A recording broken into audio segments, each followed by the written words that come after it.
Hoje eu quero falar com você, eu tenho certeza que Deus quer alcançar a sua vida com uma palavra que vai te trazer ânimo e fé. Amém? Quantos querem? Deus vai te trazer ânimo e fé. Porque a fé vem pelo ouvir e ouvir a palavra de Cristo. Então, todas as vezes que nós nos deparamos com a palavra, todas as vezes que nós vamos à palavra, nós estamos olhando para Jesus. Nós colocamos os nossos olhos em Jesus e, olhando para Ele, nós enxergamos solução, salvação, libertação, qualquer que seja a sua necessidade, olhando para Jesus, nós conseguimos encontrar solução, saída, seja o que você precisar. Amém? Você está aí comigo? Eu quero que você se anime nessa noite. Eu tenho certeza que essa palavra vai alcançar o seu coração e a sua família, você também que nos ouve via internet. Eu coloquei o título dessa mensagem: mantenha os seus olhos em Jesus. Diga assim: os meus olhos estão postos em Jesus. Amém.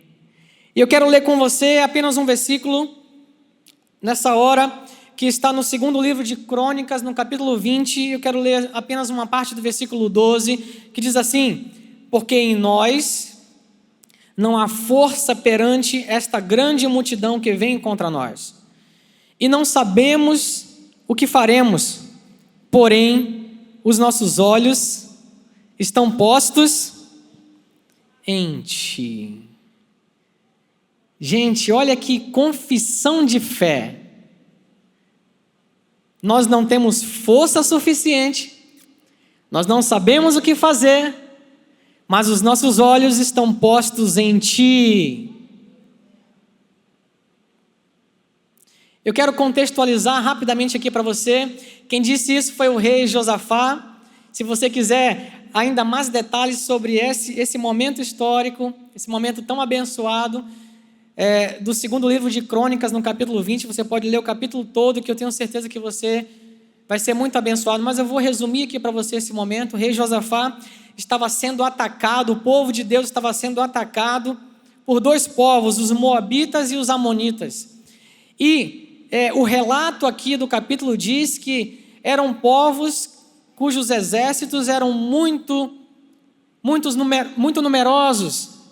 Tanto é que o rei Josafá, ele busca o Senhor, e o texto diz que ele, naquele momento em que recebeu aquela notícia que aqueles exércitos estava vindo contra ele, ele teve medo.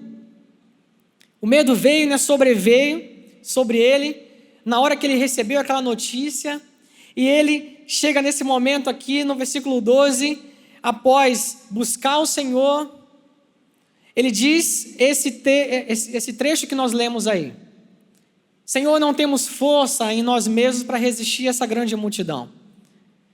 Nós nem sabemos o que fazer, qual é a estratégia, por onde vamos, o que faremos. Você já se encontrou numa situação assim? Um problema, uma situação difícil, grande, uma situação complicada às vezes, uma situação extrema às vezes.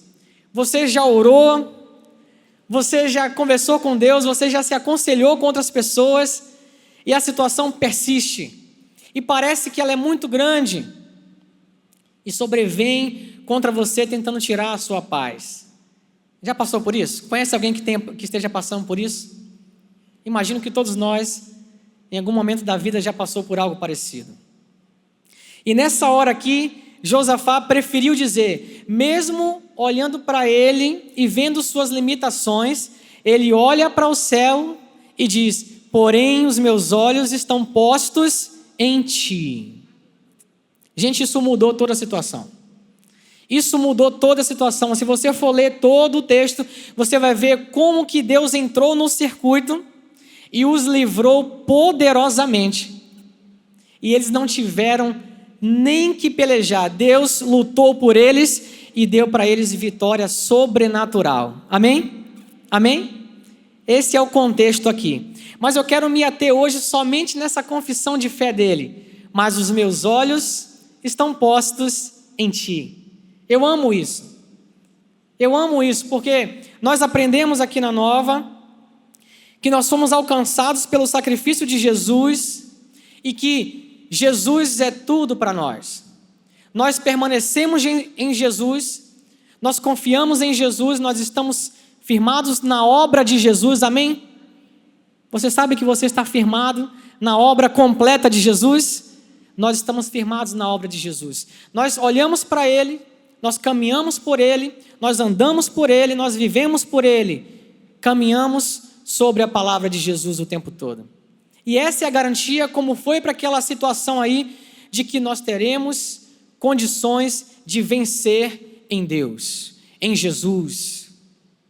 Na caminhada, gente, na caminhada da vida, precisaremos, em alguns momentos, lidar com dificuldades, problemas e situações, muitas vezes extremas, e se não nos atentarmos e ficarmos distraídos, essas situações podem fazer com que a gente tire o foco de Jesus e da palavra e comece a dar lugar para o medo. O texto diz que o rei Josafá teve medo assim que ele recebeu a notícia, mas eu quero dizer para você que muitas vezes nós nos encontramos diante de situações que são terríveis às vezes. É um problema de doença na família ou na sua vida, às vezes uma falência financeira na empresa, às vezes problemas horríveis nos sobrevêm. E não quero dizer para você que é problema nenhum que você naquela hora de ouvir aquela notícia sentiu aquele baque, teve medo, o medo se levantou. E foi o que aconteceu ali momentaneamente. O que não é normal é a gente mergulhar no medo e dar mais vazão ao medo, ao espírito do medo, porque a gente vai cair se a gente fizer isso. E você vê aqui nesse texto que ainda que ele dissesse que teve medo, ele preferiu colocar os olhos aonde? No medo ou em Deus? Ele preferiu colocar os olhos em Deus. Amém, gente? É muito importante. Nós que conhecemos a palavra de Jesus, nós que estamos aqui aprendendo graça e fé semanalmente, eu costumo dizer que quando nós estamos aqui, nós erguemos nossas mãos, louvamos, agradecemos a Deus, nós estamos aqui felizes, cantamos, ouvimos a mensagem, saímos cheios. Mas, gente, raramente nós somos confrontados aqui onde nós estamos. Nós somos confrontados quando a gente sai daqui, vai trabalhar e vai viver a vida. Porque nós não pertencemos a uma religião, Jesus não é uma religião. Lá fora é que nós podemos colocar em prática aquilo que nós aprendemos aqui na palavra de Deus. Não é verdade, gente? Saímos daqui domingo felizes, aí dormimos e quando acordamos na segunda-feira o problema vai lá e bate a porta. É nessa hora que você tem que dizer, meus olhos estão postos em Jesus. Lembrar da pregação de domingo, lembrar da pregação de quinta, lembrar que em Jesus você tem socorro. E dizer, os meus olhos estão postos em ti, Jesus. Olha, quando você faz isso, você simplesmente dá crédito à palavra do seu Pai. E quando você dá crédito à palavra do seu Pai, acredite na integridade da palavra de Deus. O seu Pai honra, Ele é fiel à palavra dEle. Você tem alguma dúvida de que Deus é fiel à sua palavra? Não tenha dúvida disso. Coloque a dúvida em outra coisa. Duvide da mentira, do medo, seja lá do que for. Não acredite neles, mas permaneça fiel. Permaneça firme naquilo que Deus falou, naquilo que é a palavra de Jesus. Você vai conseguir vencer. A gente vê frases desse rei neste momento dizendo, não há força em mim. De fato, nós reconhecemos que em nós mesmos não há força. No braço humano.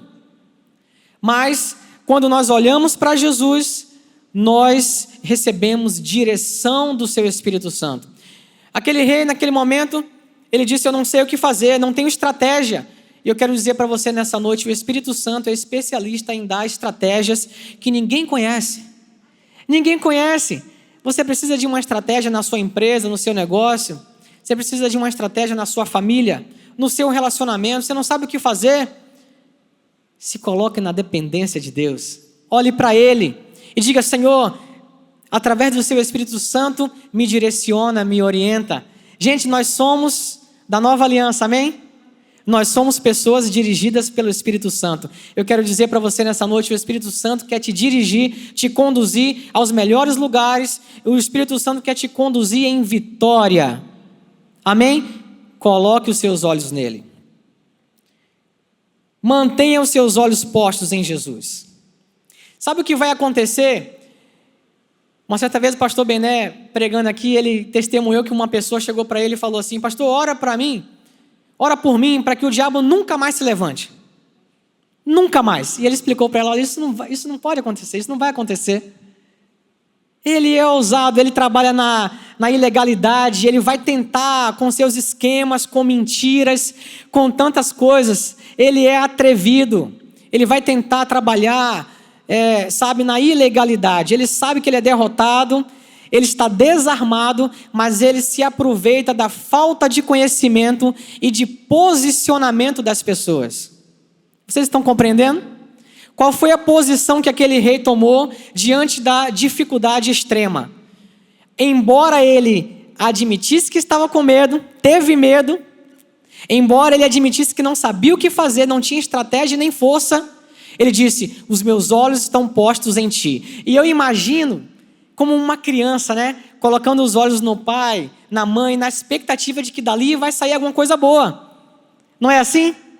Eu posso garantir para você: coloque os seus olhos em Jesus e cultive elpis, expectativa de coisas boas que irão acontecer, porque de Deus é uma fonte de bondade, Ele tem coisas boas e maravilhosas para você. Acredite, gente, não é religião.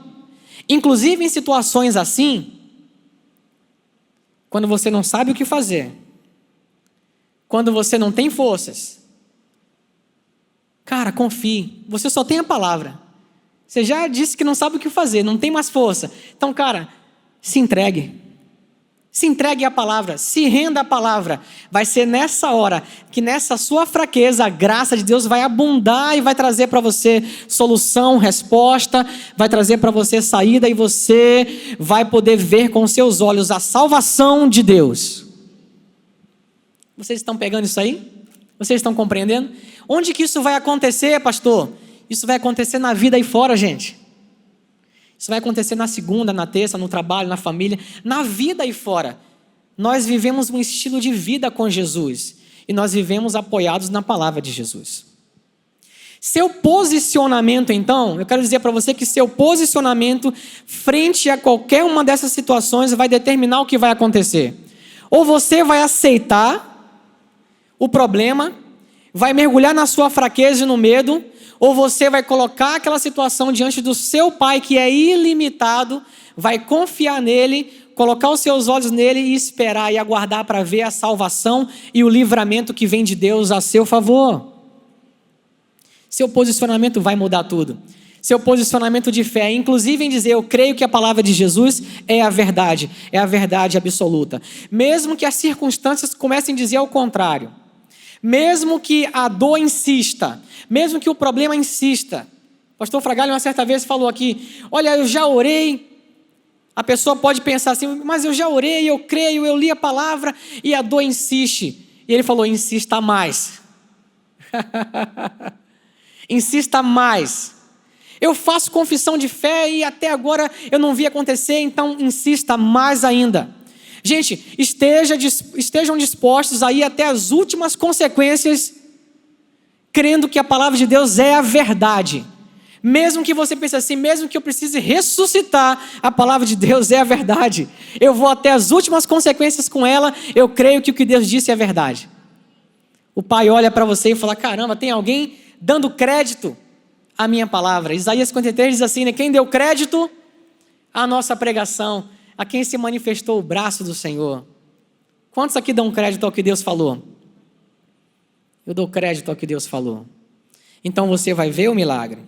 Eu quero deixar aqui com você 4 atitudes. É lógico que com certeza existem mais. Outros pregadores que viessem aqui poderiam citar 5, 10, 20. Eu quero somente 4. Deixar aqui 4 atitudes, 4 posicionamentos de fé que vão te ajudar nessas situações aí.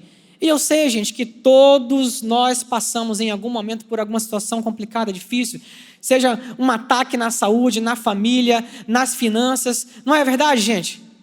No mundo, nós temos aflições, mas a gente precisa colocar o nosso ânimo na palavra, ter um ânimo, ter bom ânimo, olhar para a palavra, olhar para Jesus e saber, ele venceu o mundo, ele venceu o diabo, ele venceu o pecado, ele venceu tudo, todo o inferno. E com Jesus eu posso garantir para você, ainda que o inferno inteiro se levante contra você, Jesus é maior. Jesus é maior.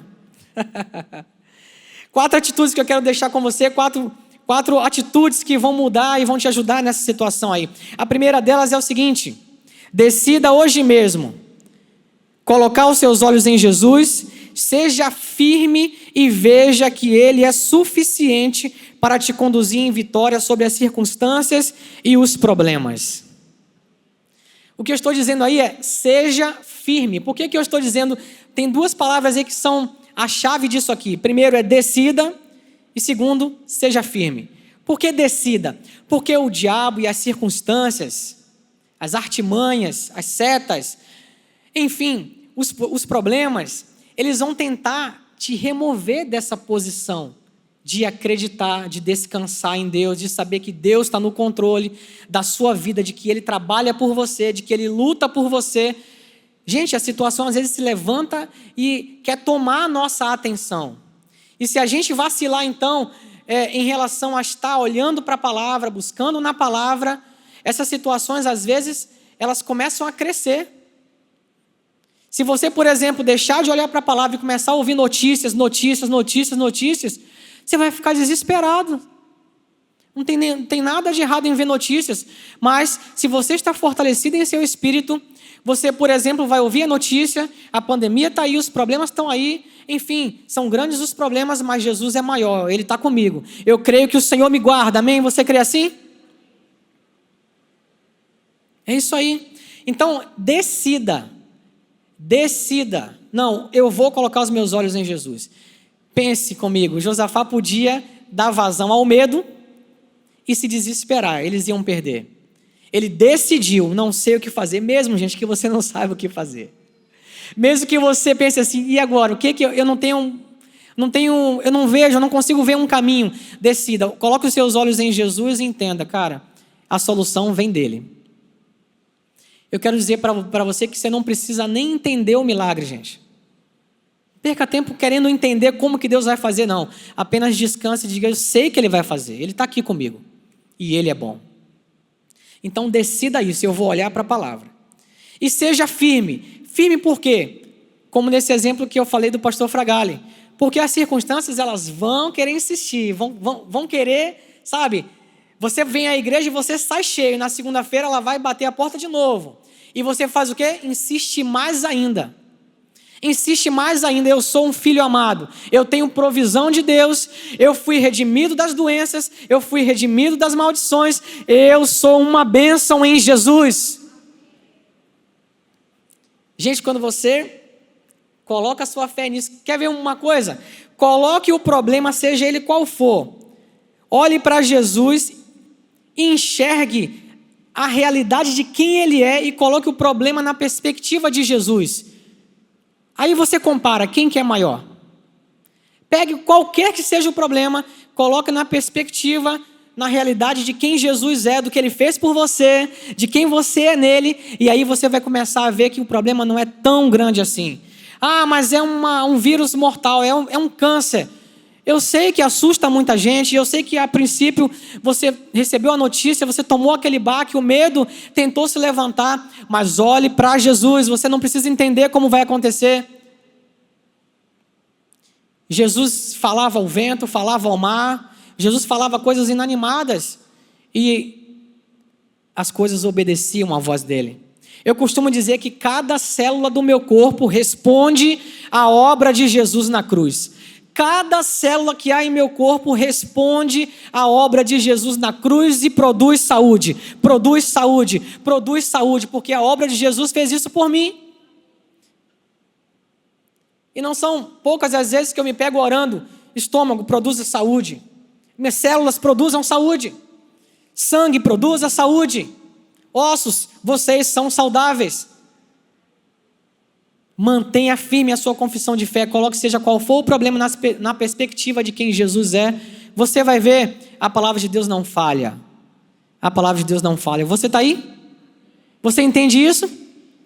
Ouse crer que o que Deus falou é verdade. João Batista olhou para Jesus, gente, isso é lindo. João Batista olhou para Jesus e viu remissão e salvação. Quando ele disse lá em João 1:36, e vendo passar Jesus, disse: eis o Cordeiro de Deus. E no batismo ele fala: eis o Cordeiro de Deus que tira o pecado do mundo. Ao olhar para Jesus, João Batista viu o quê? Remissão, ele removeria o pecado do mundo, e viu salvação. Olhe para Jesus e veja salvação nesse dia. Ah, mas não tem salvação para a minha situação, para aquele parente. Olhe para Jesus e veja remissão e salvação. Amém? Gente, a Bíblia fala de Simeão.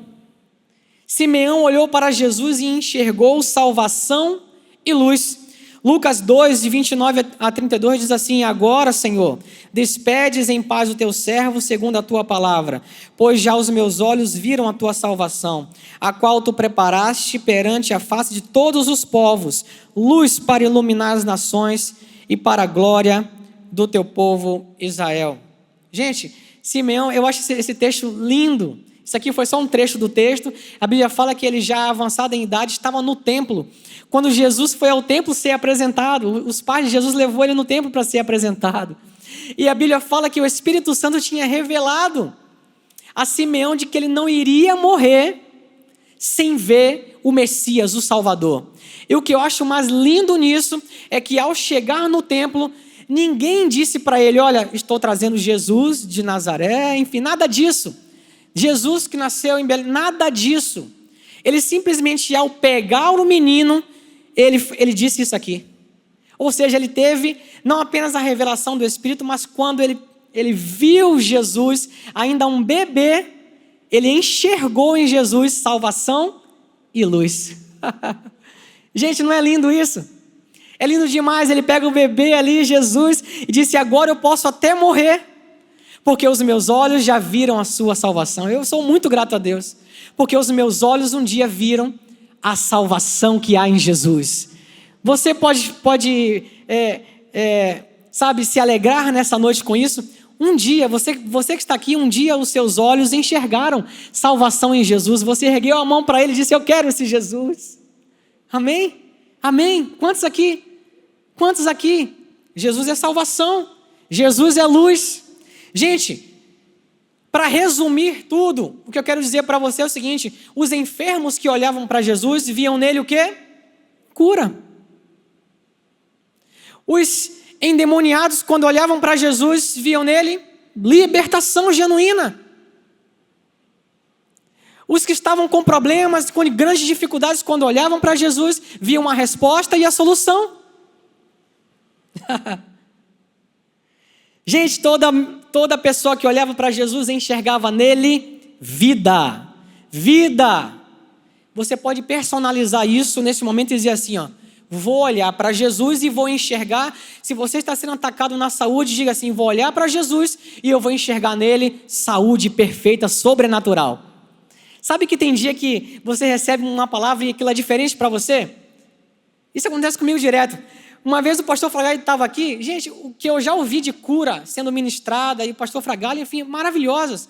Naquele dia, no meio da mensagem, ele falou assim: eu tenho saúde sobrenatural. Gente, a palavra sobrenatural saltou assim para mim, assim, como se fosse, sabe, um texto escrito em neon piscando. Eu falei: caramba, é isso mesmo.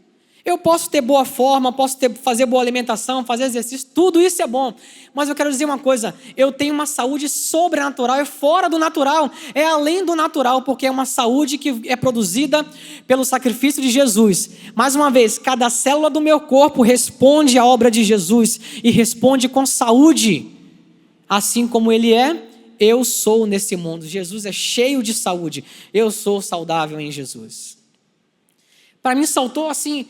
eu tenho uma saúde sobrenatural. Acredite, você tem saúde sobrenatural em Deus. A segunda coisa que eu quero dizer para você, né? A primeira coisa foi, coloque seus olhos em Jesus, enxergue nele salvação, luz, saúde. Gente, o que você precisar. Enxergue recursos, enxergue prosperidade, enxergue o que você precisar. Jesus é fonte inesgotável de bênção para você. Em segundo lugar, eu quero dizer, saiba que você é amado e que Deus está cuidando de você. Quantos sabem aqui que são filhos e filhos amados? O pastor Fragali está pregando uma série agora que diz o quê? Livre para ser amado. Quando você entende que você é amado, eu selecionei aqui 3 versículos, vou citar rapidamente para você por causa do tempo. Efésios 5:1 diz assim: sede, pois, imitadores de Deus como filhos amados. A palavra dizendo sobre nós que somos filhos e filhos amados. Romanos 5:8 diz assim: mas Deus prova o seu amor para conosco, em que Cristo morreu por nós, sendo nós ainda pecadores. Quando éramos pecadores, Cristo morreu por nós. Deus provou o seu amor, dando o melhor dele por nós, dando Jesus. E nós sabemos que junto com Jesus, nós recebemos todas as coisas. E 1 João 4:10 diz assim: nisto está o amor, não que nós tenhamos amado a Deus, mas que Ele nos amou primeiro e enviou o seu Filho para propiciação pelos nossos pecados. Durante muito tempo, eu também achava que o amor se consistia no tanto que eu conseguia dizer para Deus o quanto eu o amava. E eu cantava, amava, e que eu amava, e falava, e gritava, esperneava. Depois que eu entendi que não tem nenhum problema nisso. Cantar para Deus, eu te amo, isso é maravilhoso. Mas depois que eu entendi que conhecer o amor dele por mim era muito superior, nisso se consistia o amor, minha vida mudou. Porque diante de um problema desse, eu penso, eu sou um filho amado, Deus está cuidando de mim. Olhos em Jesus, certeza de que sou um filho amado, ok, eu vou descansar nele. Amém, gente? Terceiro lugar, não aceite as provocações do diabo. Não perca o foco da palavra. Lembra que eu falei aqui do testemunho do pastor Bené? Ele é atrevido, ele vai querer se levantar, ele vai querer te demover, te tirar desse lugar. Mas olha o que eu vou ler aqui para você, o que a palavra diz, olha o foco na palavra. Colossenses 2, 14 e 15 diz assim: havendo riscado a cédula que era contra nós, nas suas ordenanças, a qual de alguma maneira nos era contrária, e atirou do meio de nós, cravando-a na cruz, e despojando os principados e potestades, os expôs publicamente, e deles triunfou em si mesmo. Sabe o que o texto está dizendo aqui? Esse texto é muito rico, daria uma pregação só dele. Resumindo aqui para você, o que eu posso dizer é: o diabo foi desarmado. Desarmado. O que ele tinha de arma contra nós, Jesus pegou e cravou na cruz, libertando eu e você do jugo da lei, libertando eu e você das armas que ele tinha para querer nos tirar a paz, querer trazer condenação sobre nós. Estão entendendo? As armas que ele tinha, Jesus foi lá, cravou na cruz e envergonhou ele. Quando a Bíblia fala que expôs ele à vergonha pública, envergonhou ele. Mas ele fica tentando o quê? Tentando um ou outro que não sabe, não conhece isso. Quando você sabe disso, você coloca os seus olhos em Jesus, você sabe que você é um filho amado, você não aceita a provocação do diabo. Você diz: sai da minha frente, diabo. Sai da minha frente, o inferno inteiro que se levante. Deus está comigo, Jesus está comigo e Ele é infinitamente maior. Você pode dizer amém, gente? Ele é infinitamente maior. Em quarto lugar, eu quero dizer: não se distraia com as circunstâncias que são contrárias. Continue andando sobre a palavra. E aí aquele texto maravilhoso de Pedro, está lá em Mateus 14, a partir do versículo 28, né? Onde Pedro olha para Jesus, Jesus chama ele para sair do barco e andar sobre as águas. Todos nós conhecemos, Pedro começa a andar, a desenvolver a sua fé ali, olhando para Jesus, e de repente ele olha para as circunstâncias, vento, mar, enfim, tempestade, e começa a afundar. Jesus vai lá e e salva ele. Mas olha como tirar os olhos de Jesus e olhar para as circunstâncias nos faz cair, nos faz perder, nos faz aceitar a provocação e entrar, entrar na onda dos problemas e do diabo. Você pode dizer para ele sem nenhum medo, gente, saia da minha frente, saia da minha frente. Você sabe quem você é em Cristo, amém? Jesus outorgou, ele deu o nome dele para a gente tem autoridade no nome de Jesus para dizer ao diabo, saia da minha frente, eu não tenho nada contigo, Jesus é o rei da minha vida, ele manda na minha vida, ele é o Senhor da minha vida, Jesus, amém, gente? Eu quero contar para você um testemunho, rapidamente, um testemunho pessoal. Por que eu trouxe esses 4 passos hoje, essas quatro atitudes, esse posicionamento que eu disse que vai te ajudar na hora de enfrentar o problema, vai te ajudar a vencer. Porque eu coloquei isso em prática e funcionou diversas vezes. Eu quero contar para você uma situação que para mim e para minha família foi a mais difícil que a gente viveu até aquele momento, quando no ano passado, no pico da pandemia, nosso filho Rafael, de 32 dias, passou mal em casa e nós ligamos para a pediatra dele e ela falou, olha, pode ser algo simples e pode ser complicado, leva na emergência. Pico da pandemia, aquela confusão toda, ele passou mal, ele acordou, estava muito molinho e com os olhos, ele não conseguia abrir os olhos direito e estava com vômitos. Levamos ele. Chegando lá, gente, logicamente a gente não tinha nem criança, né? Nem tinha se apercebido para o que estava acontecendo ainda. Fica atento aí. Chegamos lá, o médico da mesma forma começou a tratar como se fosse algo simples, né? Olha, eu vou dar um remedinho para ele aqui, para o estômago, para ver se é algum desconforto e tal. E aguarda aí 40 minutos para a gente ver se ele se anima e tudo mais. Gente, nada aconteceu. De um desconforto estomacal, chamaram outra médica para poder, os dois juntos agora, avaliar ele. E a médica olhou para mim, olha, para nós e falou assim, parece meningite. Pronto, nessa hora, o que vem? O que se levanta? Medo. Gente, estou sendo bem igual o José fala, né? Nessa hora, gente, pensei que ia dar um remedinho aqui para ele e a gente ia embora. Deve ser meningite. Nós vamos ter que fazer aquele exame, né, que coleta lá eu não sei direito, coleta o sangue aqui, né, para poder ter lá o diagnóstico certo. Só que por protocolo, antes de fazer o exame, tinha que tirar uma tomografia da cabeça. Vocês acreditam que de um desconforto estomacal, uma suspeita de meningite, quando tirou a tomografia da cabeça, meu filho estava com hemorragia cerebral. Vocês acreditam nisso? Hemorragia cerebral. Nessa hora nós olhamos um para o outro, por isso que eu digo que foi o pior problema que a gente já passou até aquele momento. Olhamos um para o outro e dissemos, gente, o que é isso? Que vendaval é esse? Nessa hora, André já estava se acabando de chorar sentado, eu lembro dessa cena, e eu estava segurando o choro, porque a médica estava falando comigo, eu comecei a ficar desesperado. Eu sentia meu corpo tremer, gente, porque o medo se levantou. O medo bateu a porta, como aqui nesse texto Josafá estava falando. Enquanto, na hora que saiu esse resultado, pronto, já pegaram o nosso filho da gente, ficou só eu e ela, pegaram ele e olha, agora é tudo muito rápido, chama o neurocirurgião onde quer que ele esteja, levaram o nosso neném para a CTI, UTI neonatal, ele tinha 32 dias, só podia entrar lá até 30 dias, mas por conta de 2 dias, a médica foi tão legal e falou assim, olha lá, ele vai ter um cuidado melhor, leva ele para a UTI. E gente, ficamos só eu e ela, e tremendo, e com aquelas notícias devastadoras, eu olhei para ela e disse, mas a gente sabe o que fazer. Diga assim, eu sei o que fazer. Mas a gente sabe o que fazer.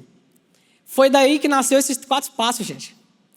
Foi daí que eu olhei para ele e disse assim, mas a gente sabe o que fazer. Eu lembrei, cara, não é à toa o que a gente está aprendendo na Nova. Não é à toa, André, e a gente não tem mais nada o que fazer. A gente só tem Jesus agora. E a minha frase, tenho certeza que ela lembra, a minha frase foi, a gente sabe o que fazer. Foi assim, Jesus está aqui. Foi assim, a gente sabe o que fazer, Jesus está aqui. Jesus está aqui. Gente, ligaram para o médico demorava e nisso ele já estava lá naquele bercinho, né? E aí pega veia, enfim, um sofrimento. A gente da porta escutava ele chorar. E o médico chega, gente. O médico chega e ele, quando ele olhou para mim, ele antes de vir para mim, chegou e já viu os exames e fez tudo o que tinha que fazer para se apropriar do problema. E ele olhou para mim e falou assim, olha, o que seu filho tem é muito grave. Eu vou tentar fazer alguma coisa, mas essa situação é muito grave. Ele olhou lá o exame e eu não entendo muito bem, mas que eu me lembro, ele explicou que o cérebro tem 4 ventrículos.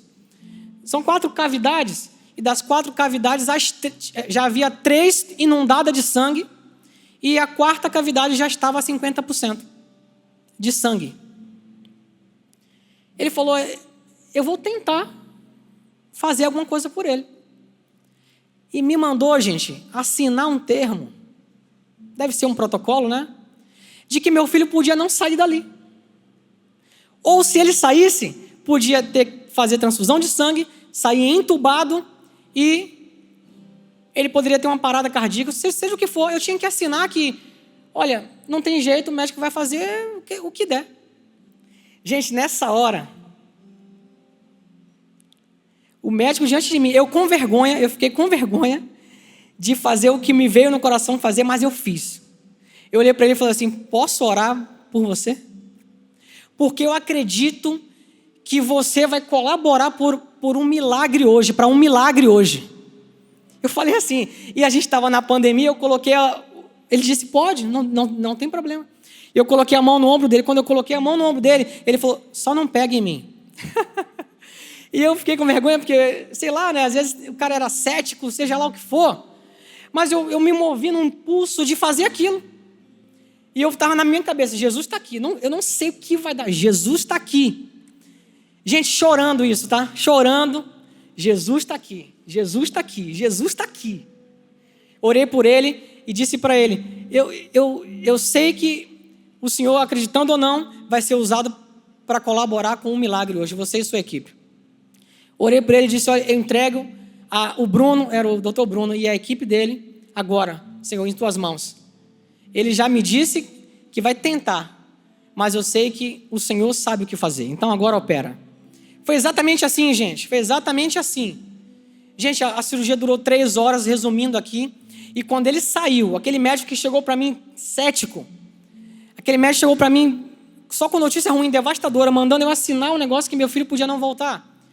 Ele voltou e disse, Ivan, seu filho não teve parada cardíaca, seu filho não precisou ser entubado, não precisou de transfusão de sangue, e eu não sei o que aconteceu.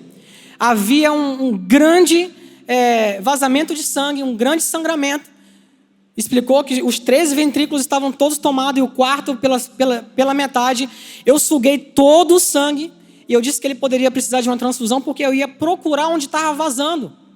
E não achei nada, seja o que for o que aconteceu, da mesma forma que sangrou, sozinho, por si próprio, ele se resolveu.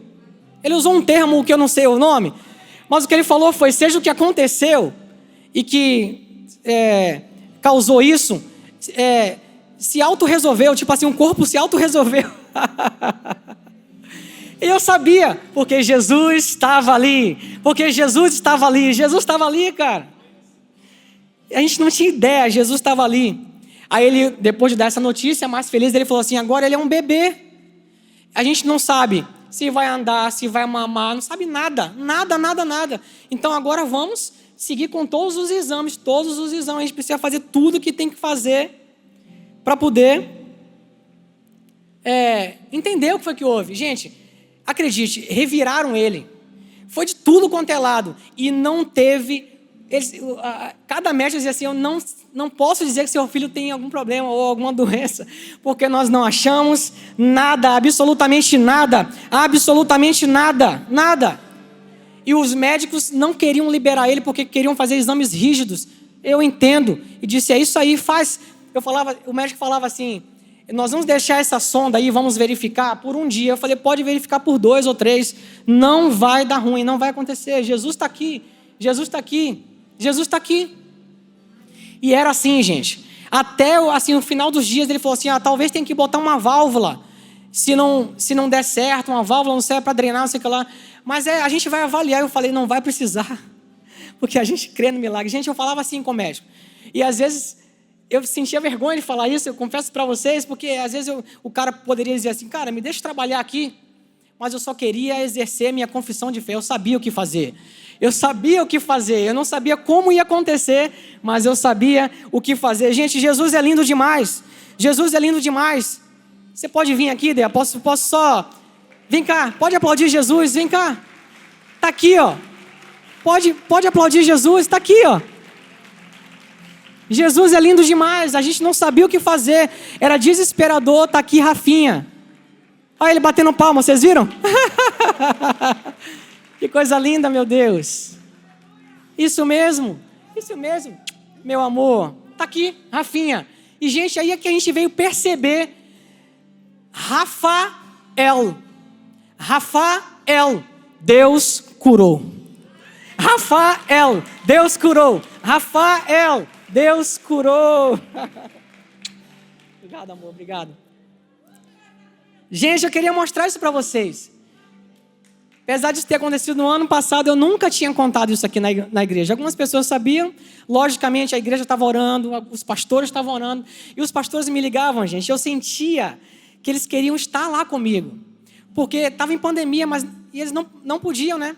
E eu lembro que eu falava assim, fiquem tranquilos, a gente está bem. O que vocês podiam fazer, vocês já fizeram. Nos ensinaram a crer que o que Jesus disse é verdade. O que vocês podiam fazer, já foi feito. Para terminar, gente, eu quero colocar esse último slide aí que diz assim, lembre-se, se você colocar o problema na perspectiva de quem Jesus é, você verá que Jesus é é infinitamente maior. Amém? Amém? Amém? Você pode aplaudir Jesus? Obrigado, Jesus. Você pode ficar de pé?